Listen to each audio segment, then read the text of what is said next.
পেয়ারা চাষ অনেকেই করে।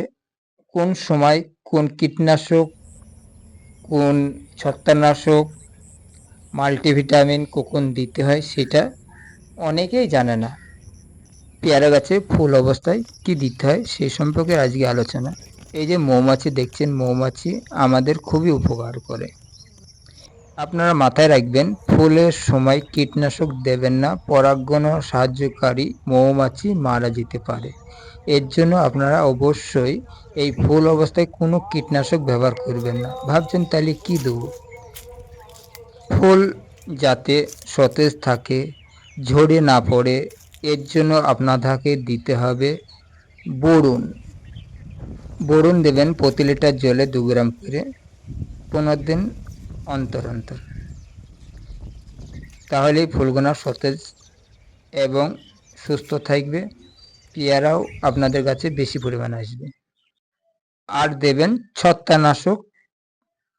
যদি বর্ষার টাইম হয় তাহলে আপনারা দেবেন নেটিভো, এমএস্টার টপ বা গেলিলো, এই তিনটের মধ্যে যে কোনো একটা দেবেন।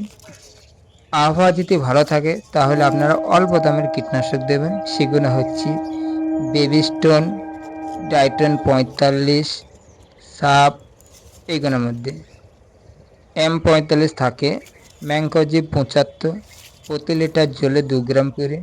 যদি আপনারা সাপ পাউডার দেন, সাপ পাউডার থাকে ম্যানকোজিব 63%, কার্বোজিম 12%, এটাও প্রতি লিটার জলে 2 গ্রাম করে।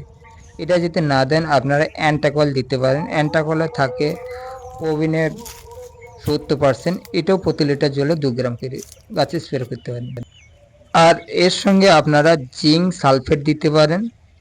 জিঙ্ক 33%, সালফেট 15% বা ক্যালসিয়াম নাইট্রেট দিতে পারেন। এগুলো হচ্ছে প্রতি লিটার জলে 2 গ্রাম করে গাছে স্প্রে করবেন।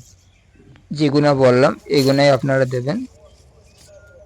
বোরন প্রতি লিটার জলে 2 গ্রাম, যে কোনো ফাঙ্গিসাইড পাউডার যেতে হয় 2 গ্রাম, যেটি তরল হয় লিকুইড হয় 1 গ্রাম করে গাছে স্প্রে করে দেবেন।